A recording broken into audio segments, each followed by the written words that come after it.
अब हम लोगों के हाथों में उत्तर प्रदेश का मुख्यमंत्री बैरिस्टर असदुद्दीन ओवैसी के सौजन्य से होगा।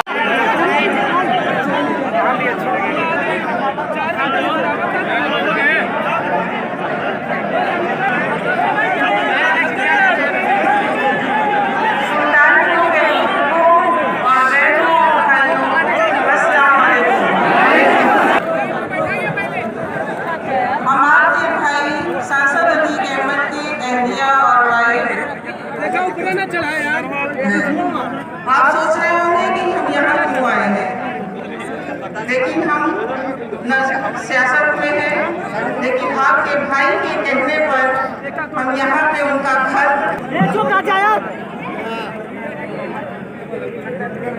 सुल्तानपुर के बुजुर्गों, नौजवानों और साथियों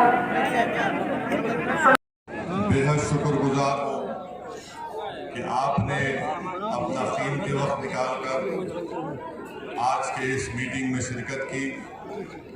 मेरे पास अल्फाज नहीं है कि मैं कैसे आपका शुक्रिया अदा करूं।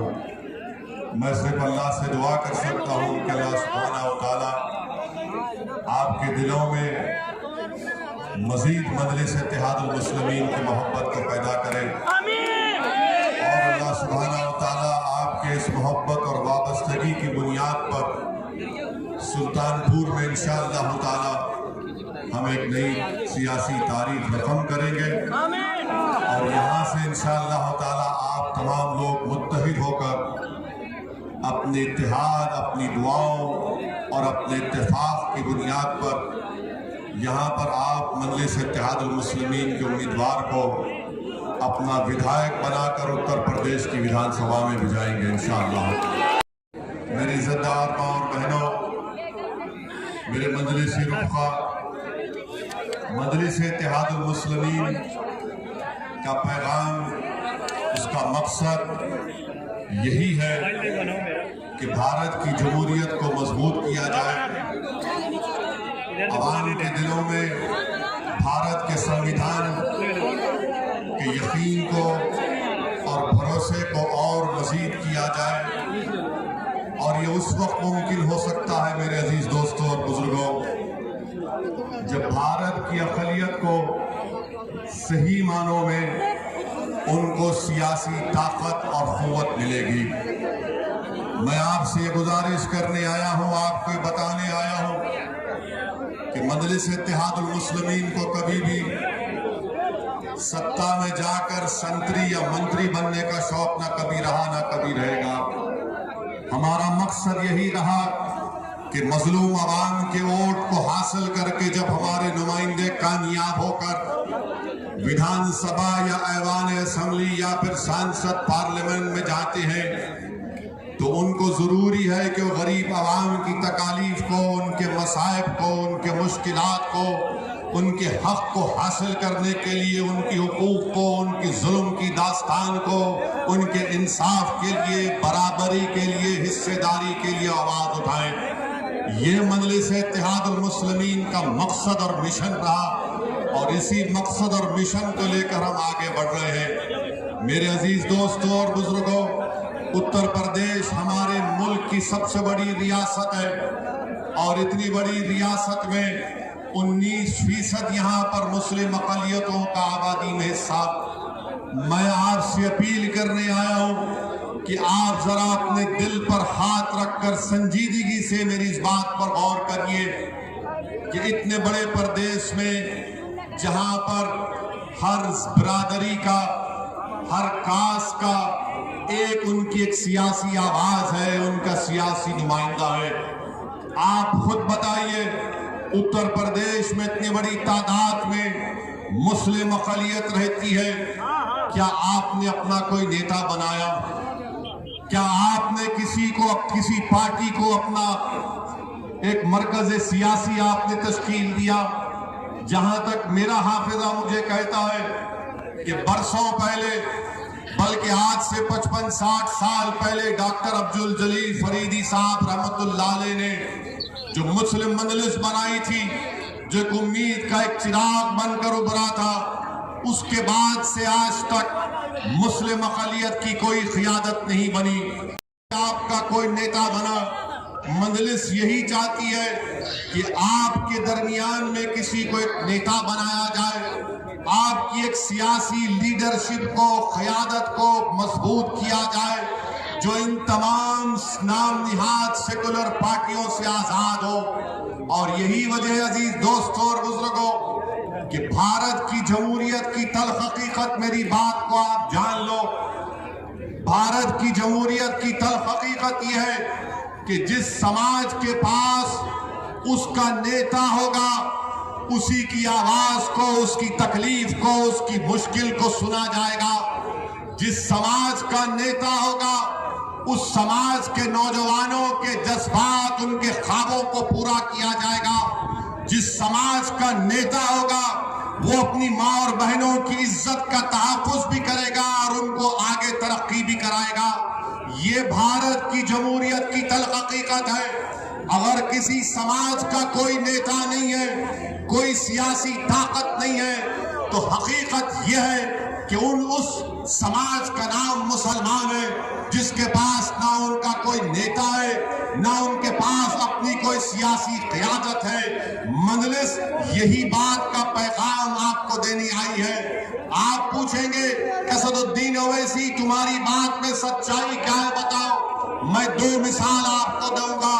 हालिया 1 महीना पहले भारत के प्रधानमंत्री ने अपने मंत्रिमंडल में तब्दीली लाई और उत्तर प्रदेश से अनुप्रिया पटेल को मिनिस्टर बनाया। क्यों बनाया? क्योंकि मोदी जानते थे कि बगैर कुर्मी वोट के उत्तर प्रदेश के चुनाव में उनको फायदा नहीं हो सकता। वहीं पर आगरा के रुकने पार्लियामान सांसद बाघेल साहब को मंत्री बनाया, क्योंकि मोदी जानते थे कि बगैर बाघेल समाज के वो उनको असेंबली में इलेक्शन में फायदा नहीं होगा।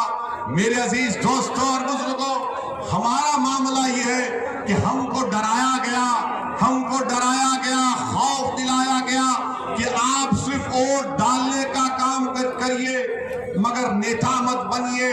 मजलिस आपको बताने आई है कि आपने वोट डाला, मगर आपको नेता बनने नहीं दिया गया। अगर मैं चार मीनार की गलियों से सुल्तानपुर को आया हूं, तो मेरा रब जानता है कि मैं अपनी मकबूलियत या अपनी अना की तस्कीन के लिए नहीं आया हूं। मैं अगर आया हूं तो सुल्तानपुर से मुझसे बेहतर मजलिस का एक कायद बनाना चाहता हूं, एक नेता बनाना चाहता हूं जो तुम्हारे जज्बात की तर्जुमानी कर सके। हमारा वोट लिया, बल्कि तुमने वोट नहीं लिया, हमारा खून चूस लिया। तुमने हमारा वोट लिया, मगर हमारे नौजवान नस्लों को बर्बाद कर दिया। तुमने हमसे वोट तो ले लिया, मगर गरीबी हमारा मुकद्दर बनाकर रख दिया। तुमने हमारा वोट तो लिया, हमारे बच्चे और बच्चियों को स्कूल से महरूम कर दिया। तुमने वोट तो लिया और हमारे नौजवानों को जेल में डालकर सड़ा दिया गया। बताओ, ये जब आवाज उठती है, ये जब सवालात उठते हैं, चाहे कांग्रेस हो, समाजवादी हो, बीएसपी हो या बीजेपी हो, कहते हैं कि देखो ये किस जबान में बात कर रहा है। अरे मैं संविधान की जबान में बात कर रहा हूं, वो संविधान जिसको बाबा साहेब अम्बेडकर ने बनाया था। बाबा साहेब अम्बेडकर ने संविधान बनाकर कमजोर तबकात को, वंचित समाज को कहा कि हमने संविधान बना दिया, अब हम तुमको हथियार देकर जा रहे हैं। बाबा साहेब ने कहा कि हम तुमको हथियार देकर जा रहे हैं। वो क्या हथियार था? वो हथियार था आपका वोट। मगर जालिमों ने हथियार को हथियार नहीं बनने दिया, बल्कि आपको कहा कि अगर तुम इस हथियार को इस्तेमाल करोगे तो तुम खत्म हो जाओगे। मैं आपको यही याद दिलाने आया हूं, ये वोट आपका हथियार है। जमहूरियत में वोट आपका हथियार है। जिसको चाहे आप जमीन पर सुला सकते हैं, जिसको चाहे आप कुर्सी पर बिठा सकते हैं, मगर अब की बार इंशाअल्लाह ताला आपको मजलिस के उम्मीदवार को कामयाब करना है। लोग हमारे मजलिस के मुखालिफिन कहते हैं असदुद्दीन ओवैसी जज्बाती तकरीर करता, तो आप क्यों नहीं करते? कौन रोका आपको? जज्बात में कौन आता है मालूम आपको? जज्बात में वो आता है जो जुल्म को देखता है। जज्बात में वो आता है जो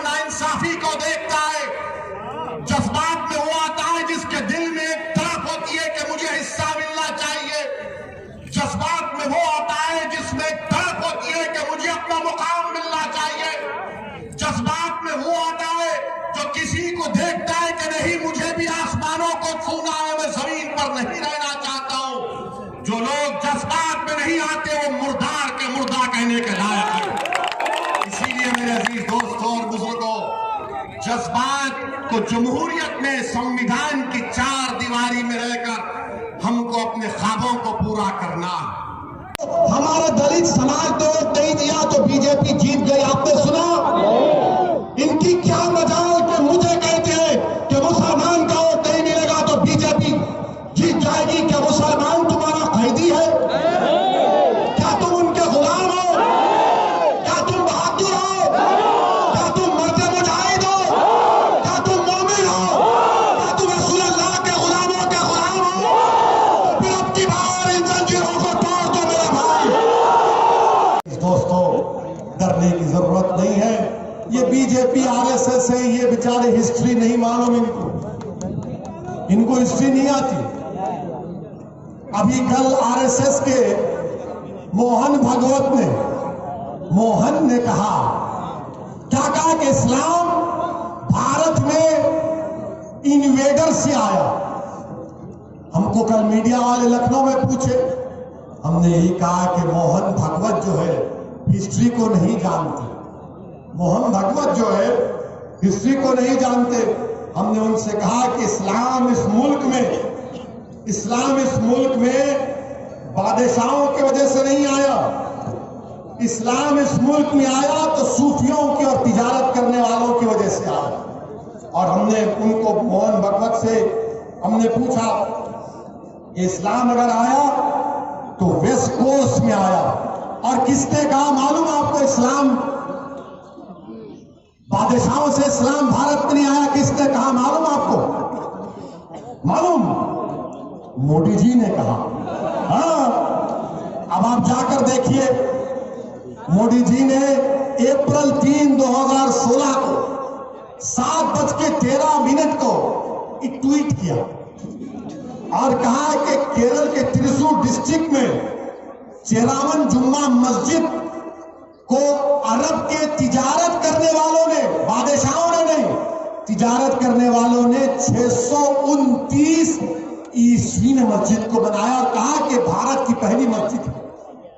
मोदी जी, आप झूठ बोल रहे हैं या मोहन भागवत झूठ बोल रहे हैं? आप दोनों बैठकर तस्वीर कर लो।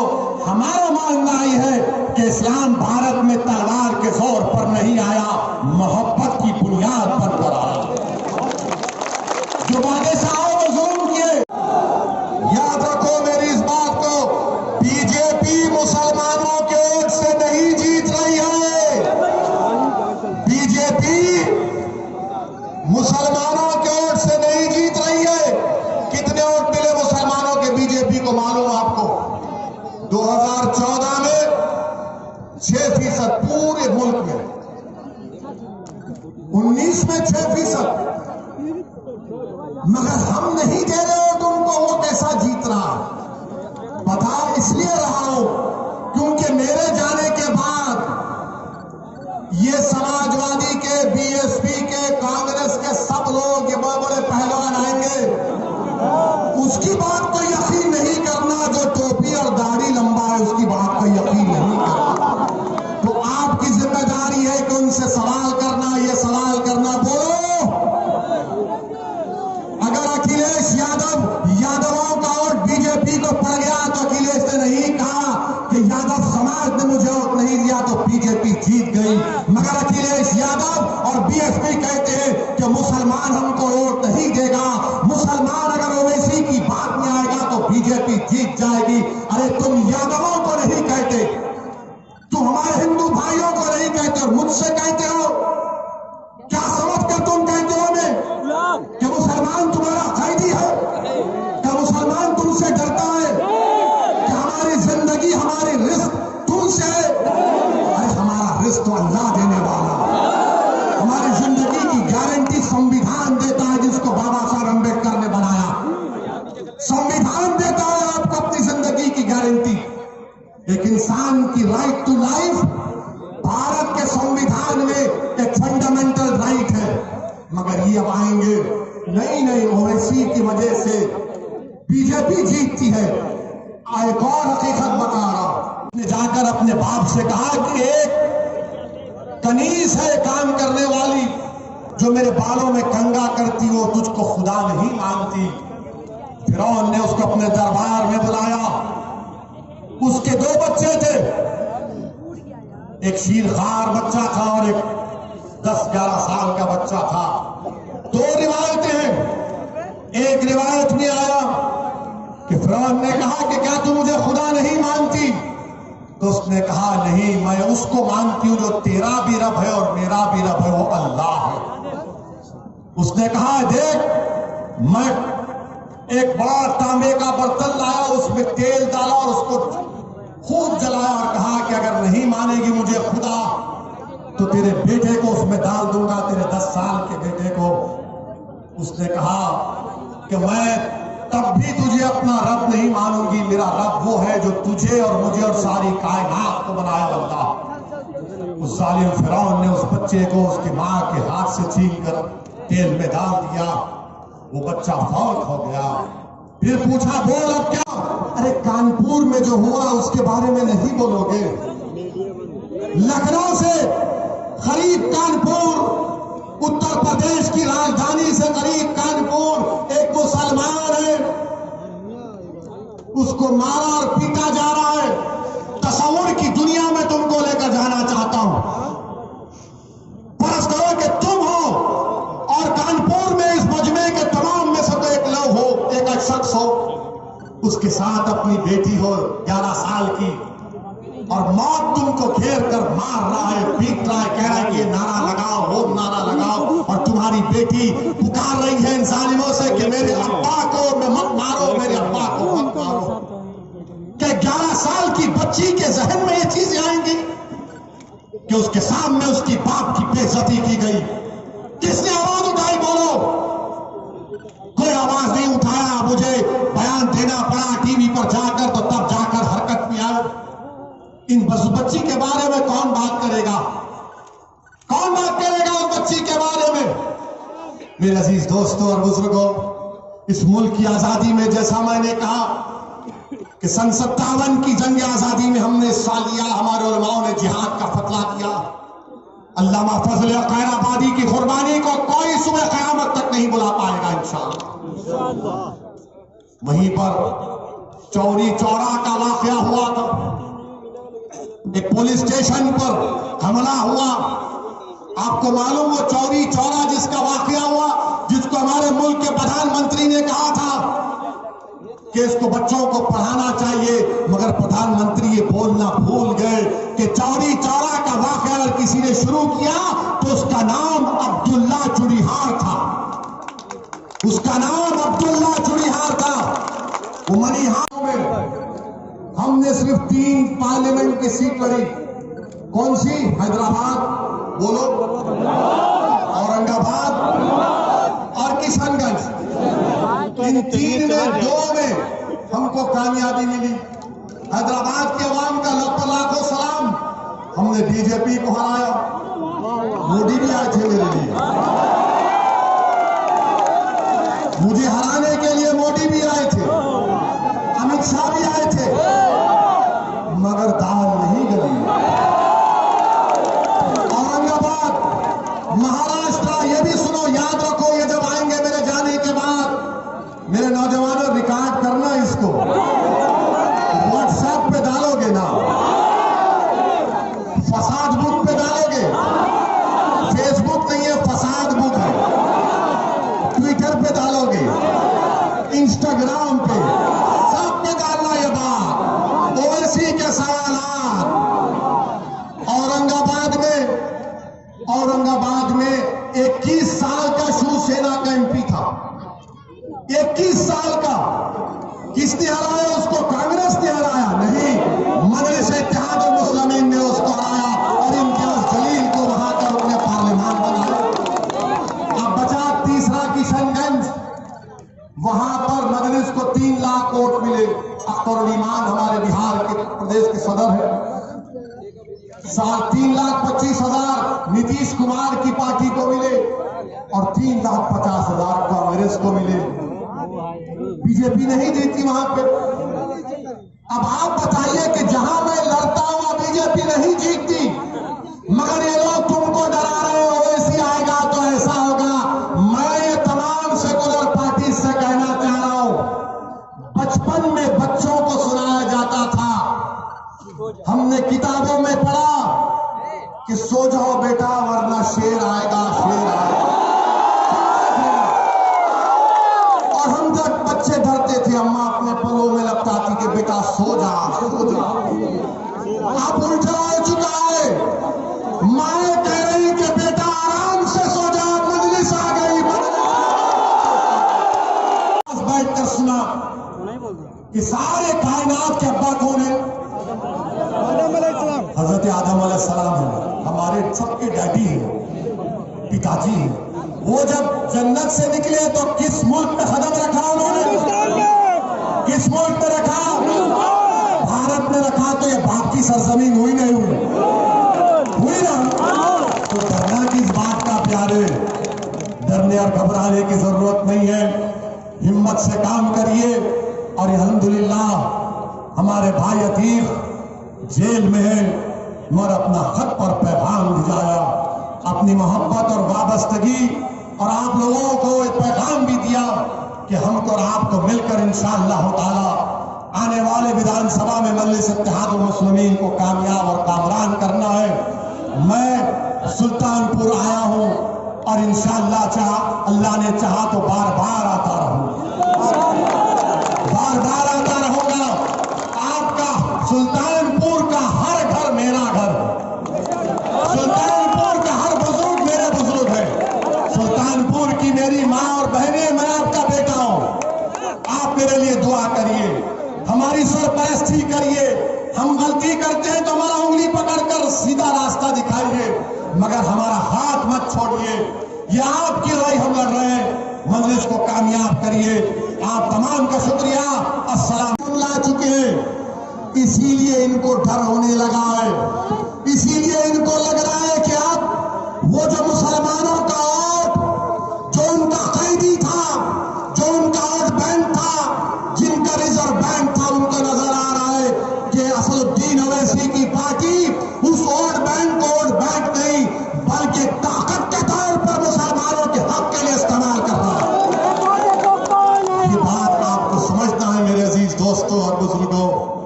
डरने और घबराने की जरूरत नहीं है। अब आप आ जाइए, बाबा के बारे में सुनिए। मुख्यमंत्री है मगर मैं उनको बाबा कहता हूं,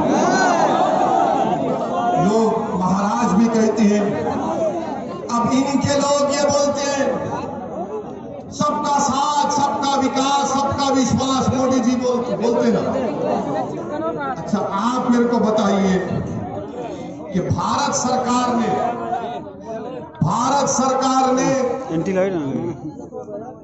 तालीम से दूर मुसलमान महिलाएं हैं, बच्चियां हैं, आप उनके लिए नहीं खोलेंगे। और आप बोलेंगे नहीं ये साथ मिलके पढ़ना नहीं चाहते।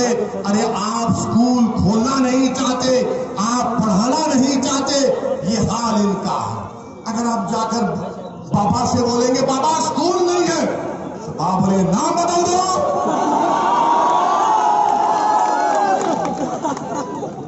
बाबा से बोलेंगे स्कूल नहीं है, मुसलमान बच्चों के नाम बदल दे।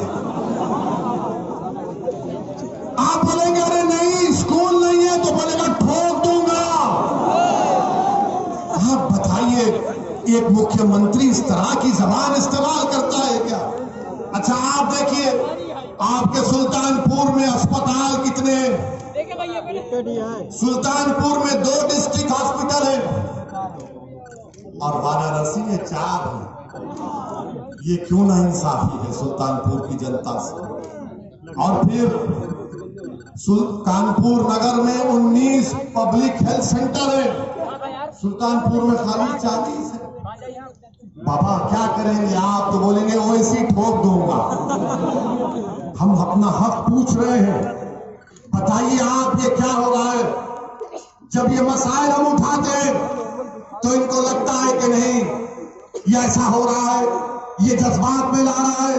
ये बीजेपी को फायदा पहुंचा रहा है, ये मुसलमानों के वोट काट रहा है। अरे वो जो उत्तर प्रदेश में हमारा हिंदू भाई मोदी को वोट दिया, तुम्हारे मुंह में जबान है ना, बोलो उनके बारे में। क्या यादवों ने वोट नहीं दिया मोदी को? दिया नहीं दिया? इसीलिए सूर्या जीता ना। क्या हमारे दलित भाइयों ने नहीं दिया? क्या ठाकुरों ने नहीं दिया? क्या ब्राह्मण समाज के लोगों ने नहीं दिया? सब देते हैं, मगर कोई ये नहीं कहता कि हिंदू वोट हमको क्यों नहीं मिला। मगर सबकी जबान पे क्या होता है, मुसलमान वोट क्यों जा रहा है। ये आपको फैसला करना है मेरे अजीज दोस्तों और बुजुर्गों। और आज आप देखते हैं कि हमारे मुल्क में महिलाओं की फिक्र किसको, हमारे मुल्क में मालूम आपको किसकी, कौन से महिलाओं की फिक्र है? हर टीवी पर अफगानिस्तान में महिला पे ऐसा हो रहा। तस्लीम नामी शख्स मध्य प्रदेश इंदौर में चूड़ियां बेचने जाता है तो उससे कहा जाता है तेरा आधार कार्ड क्या है, तेरा नाम क्या है। उसके चूड़ियों को लूट लिया जाता, उसके पैसों को छीन लिया जाता। बताओ मोदी जी, क्या यही चौरी चौरा के मुजाहिदीन को खराज अकीदत आप पेश कर रहे हैं कि अब्दुल्ला चूड़ीहार का जानशीन उसकी नस्ल का तस्लीम पर मारा गया उसको? बताइए आप मेरे अजीज दोस्तों और बुजुर्गों, मेरे अजीज दोस्तों और बुजुर्गों, बड़े बड़े जुल्म के वाकयात हमारे मुल्क में हो रहे हैं, जिसको देख अगर आंख में आंसू नहीं आएंगे तो याद रखो तुम इंसान कहलाने के लायक नहीं हो। कभी एक फकीर है तो उसको मारा जाता है कि तूने क्यों भीख मांगी। खुर्शीद का वाकया यहां पर हुआ नहीं हुआ, खुर्शीद अहमद का वाकया सुल्तानपुर में हुआ। और सबसे पहले वहां पर हमारे अकरम बेग साहब और सरफराज साहब पहुंचे। ये जुल्म के वाकयात हमारे पर इस प्रदेश में और पूरे मुल्क में हो रहे हैं। मेरे अजीज दोस्तों और बुजुर्गों, मैं आपको सिर्फ यही बताना चाहता हूं कि डरने और घबराने की जरूरत नहीं है। याद रखो, भारत का संविधान आपको इस बात की इजाजत देता है कि आप अपने मजहब पर चले, आपको मजहबी आजादी दे दी गई है, आप अपने मस्जिदों को आबाद रखें। भारत के संविधान में आपकी जिंदगी, हर भारत के शहरी की जिंदगी एक बुनियादी हक है, फंडामेंटल राइट है। डरने और घबराने की जरूरत नहीं है। और एक बात मेरी याद रखो कि जो जुल्म करता है ना, वो जालिम खत्म हो जाता है। फिरौन था ना, फिरौन मालूम कौन था आपको? फिरौन एक बादशाह था, जुल्म करता था और अपने आप को खुदा कहता था। तो अल्लाह ने हजरत मूसा को उसकी तरफ भेजा और उसके दरबार में, फिरौन के दरबार में गरीब लड़की थी, बहुत गरीब थी, झोपड़ी में रहती थी। उसका काम यह था कि फिरौन के बेटी के बालों को कंघी किया जाए। और एक दिन जब वो फिरौन के महल में बादशाह की बेटी के बालों में कंघी कर रही थी तो कंघी नीचे गिर गई। उसने झुककर उठाया और कहा कि मेरा रब वो है जो मूसा और हारून का रब है, कि रब मूसा और हारून, मेरा रब वो है जो अल्लाह। तो नहीं, पूरी कोशिश यही है कि उत्तर प्रदेश के चुनाव से पहले जहाँ जहाँ हमारा संगठन मजबूत हो चुका है वहाँ पर हम जा रहे हैं, हमारे संगठन के ज़िम्मेदारों से मुलाकात कर रहे हैं, जनता से मुलाकात कर रहे हैं और ये सब चुनाव के लिए हम तैयारी कर रहे हैं ताकि चुनाव में अच्छा नतीजा आए, जनता का हमको साथ मिले, उनकी दुआएं हमको साथ मिले। ये पूरी कोशिश हम कर रहे हैं। सर, मुस्लिम वर्ग जो है वो इस समय समझ नहीं पा रहा है कि वो वोट किसको दे। नहीं, वो वोट इस बार इंशाअल्लाह ताला हमको यकीन है कि MIM पार्टी को देगा, इसलिए कि वो जान चुका है कि ये जिनको वोट देते हैं वो सिर्फ वोट लेते हैं, वो नेता नहीं बनाते, वो उनको लीडर नहीं बनाते, ना उनकी कोई इज्जत होती है पार्टी में। तो इसीलिए और बीजेपी को लोग रोक नहीं पा रहे हैं।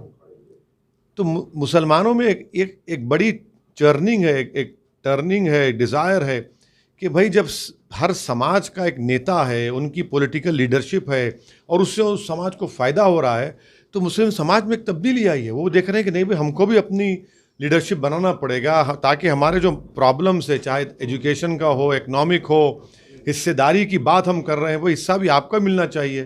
तो ये बहुत बड़ा चेंज है। सर, सपा के एक विधायक हैं इमरान सोलंकी जी, उनका मानना है कि विधानसभा में जो है वो एक नमाज हाउस बनना चाहिए। तो देखिए, ये सुनिए मुसलमान आप सुनिए, हम आप समझ गए। ये जनाब को ये बात बताना चाहिए उत्तर प्रदेश के मुसलमानों को कि अखिलेश यादव के दौर में मुजफ्फरनगर का जो कांड हुआ था, 50,000 मुसलमान अपना घर छोड़कर चले गए। कितने मुसलमान अपने घरों को वापस गए? कितनी मस्जिदें वीरान पड़ी है वहाँ पर? इनको शर्म भी आती है इस तरह की बात करने के लिए। वो मस्जिदें जो वीरान पड़ी है मुजफ्फरनगर में, उसका बात करिए, जाइए नमाज पढ़िए आप वहाँ पर। आप विधानसभा में नमाज की बात कर रहे हैं भाई। वो जो कांड के बाद, आज़ादी के बाद, पार्टीशन के बाद इतनी बड़ी तादाद में मुसलमान बेघर हुए, उसकी बात नहीं करेंगे। बाराबंकी में मस्जिद शहीद कर दिए, जाइए बात करिए बाराबंकी की।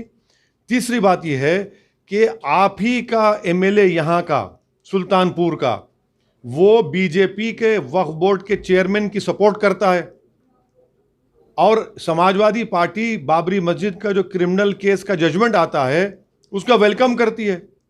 ये नाटक कर रहे हैं क्या? ये देख नहीं रहे लोग? जनता नहीं देख रही है इनकी इन तमाम जो जोकरपन की हरकतें कर रहे हैं? सर, ये बताइए, यूपी में अपनी सरकार बनाने के लिए आप किस किस पार्टी के साथ मिल सकते हैं? देखिए, हम अभी राजभर साहब के संकल्प मोर्चा के साथ हैं। 100 सीटों पर शौकत साहब हमारे जो प्रेसिडेंट हैं वो तैयारी कर रहे हैं, और ये आगे बढ़ेंगे इंशाल्लाह। चुनाव मुद्दा क्या होगा? आप आए हैं सर यूपी में। नहीं, चुनाव के बहुत से मुद्दे हैं। योगी आदित्यनाथ के मिस गवर्नेंस, कोविड की सेकेंड वेव में योगी आदित्यनाथ की सरकार कहीं पर नज़र नहीं आई। अनएम्प्लॉयमेंट नौजवानों का बहुत ज़्यादा बढ़ चुका है। गवर्नेंस नाम की चीज़ नहीं है। मुसलमान परेशान हैं। आए दिन लिंचिंग होता है। कानपुर का लेटेस्ट वाक़या है। मुस्लिम पॉलिटिकल लीडरशिप बिल्कुल ख़त्म होकर रह गई, है ही नहीं, कभी यहाँ थी नहीं। तो ये मुद्दे हैं, और जो वंचित समाज है उन सब को साथ लेकर हम लोग आगे बढ़ रहे हैं।